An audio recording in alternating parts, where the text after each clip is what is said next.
여러분, 안녕하세요. 있잖아, 오늘에 오신 걸 환영합니다. 자, 오늘 출근길에 이런 일 없으셨어요? 지하철에서 누가 발을 밟았는데 사과도 안 하고 그냥 가버렸다든가, 회의 시간에 내가 낸 아이디어를 다른 사람이 자기 것인 것 마냥 얘기했다든가, 아니면 SNS에 올린 내 게시물에 좋아요가 하나도 안 달렸다든가.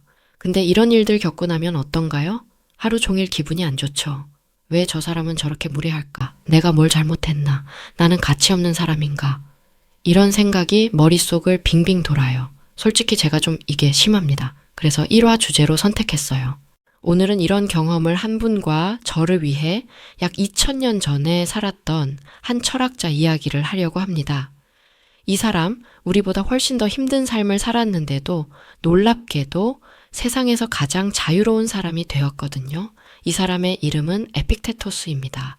에픽테토스는 기원 후 55년경 로마 제국에서 노예로 살았습니다. 자유가 없었어요. 어느 날 그의 주인이 심심풀이로 그의 다리를 비틀어서 평생 절름발이가 되기까지 했습니다. 상상해 보세요. 내 의지와 상관없이 태어나서 내 몸도 내 마음대로 할 수 없고 누군가가 나를 때려도 항의조차 할 수 없는 삶. 누가 이런 삶을 살면서 행복을 이야기할 수 있을까요? 그런데 에픽테토스는 이렇게 말했어요. 나는 자유롭다. 왜냐하면 나는 내가 통제할 수 없는 것을 바라지 않기 때문이다. 이게 무슨 소리인가 싶으시죠? 에픽테토스는 나중에 철학자가 되었는데요. 그가 가르친 핵심은 딱 하나였어요. 세상을 두 가지로 나눠라. 내가 통제할 수 있는 것과 통제할 수 없는 것. 통제할 수 있는 것은 내 생각, 내 반응, 내 선택, 내 노력이고요. 통제할 수 없는 것은 타인의 행동, 과거, 날씨, 타인의 평가, 결과 같은 것들이에요. 그리고 그는 이렇게 덧붙였죠. 통제할 수 없는 것에 화내는 건 파도에게 조용히 하라고 소리치는 것과 같다. 좀 이해가 되는 것 같습니다. 우리 얘기로 돌아와 볼까요? 아까 지하철에서 발을 밟고 간 사람 기억나시죠? 우리는 왜 화가 났을까요? 저 사람이 사과를 안 해서? 정답처럼 들리지만 에픽테토스는 이렇게 말할 거예요. 아니, 당신이 화난 건 저 사람이 사과해야 한다고 기대했기 때문이야.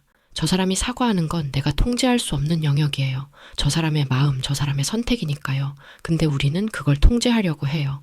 머릿속으로 저 사람은 마땅히 사과해야 해 라고 판결을 내리는 거죠. 그럼 어떻게 되나요? 저 사람은 사과 안 하고 나는 하루 종일 화나고 저녁에 집에 가서도 짜증나고요. 근데 웃긴 게 뭔지 아세요? 발을 밟고 간 그 사람은 지금 행복하게 저녁 먹고 있을 거예요. 우리만 하루 종일 고통받는 거죠. 에픽테토스 방식으로 다시 생각해보면 이렇습니다. 누가 내 발을 밟았네? 저 사람이 사과할지 안 할지는 저 사람의 선택이야. 나는 통제할 수 없어. 그런데 내가 통제할 수 있는 건 뭐지? 이 상황을 어떻게 받아들일지, 내 감정을 어떻게 관리할지, 이 경험에서 뭘 배울지를 생각하는 겁니다. 발 밟힌 게 내 인생에 얼마나 중요한 일이지, 10년 후에도 기억날 일인가 또 나에게 물어보는 것입니다. 이번에는 좀 오죠? 저는 이게 제 감정을 다스리는데 유용한 도구가 될 것 같아서 저장해 두었습니다. 또 다른 경험도 이야기할게요. SNS. 우리는 사진 한 장 올리고 좋아요를 기다리죠. 숫자가 적으면 기분이 안 좋아요. 내가 인기 없나? 사람들이 날 싫어하나? 근데 에픽테토스라면 이렇게 물을 거예요. 타인이 좋아요를 누를지 말지? 그게 내가 통제할 수 있는 일인가? 아니요. 타인의 마음은 내가 통제할 수 없어요. 그럼 내가 통제할 수 있는 건 뭘까? 내가 진심으로 공유하고 싶은 걸 올릴지, 타인의 시선을 의식해서 올릴지, 그 선택입니다. 정리해보면 우리가 불행한 이유는 나쁜 일, 불쾌한 일이 일어나서가 아니라는 거예요. 내가 통제할 수 없는 것을 통제하려고 하기 때문이에요. 타인의 평가, 과거의 실수, 미래의 불확실성, 이걸 바꾸려고 애쓸수록 우리는 더 불행해진다는 겁니다. 물론 여기서 한 가지 오해하지 말아야 할 게 있어요. 에픽테토스의 가르침이 그냥 포기하고 살아라, 아무것도 하지 말라는 게 아니에요. 오히려 정반대예요. 통제할 수 없는 것을 놓아버리면 비로소 통제할 수 있는 것에 온 힘을 쏟을 수 있다. 이게 진정으로 전하는 메시지입니다. 회사에서 승진 못할까봐 걱정되세요? 승진 결정은 내가 통제할 수 없어요. 상사의 판단, 회사 사정, 경쟁자의 능력, 변수가 너무 많죠.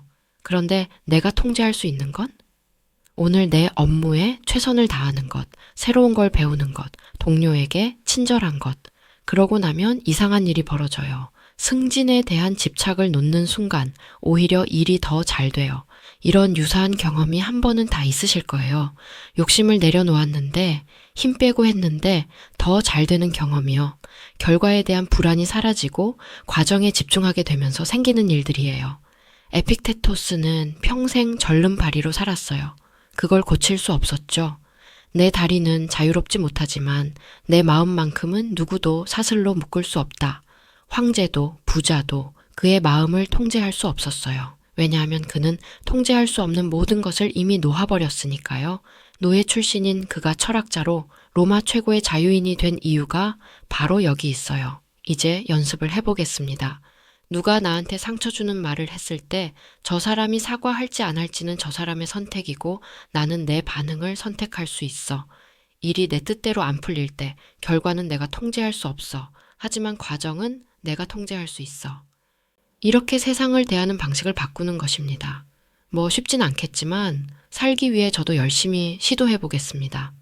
여러분도 여러분의 것에 집중하시고 통제할 수 없는 것은 그냥 파도처럼 흘려보내세요.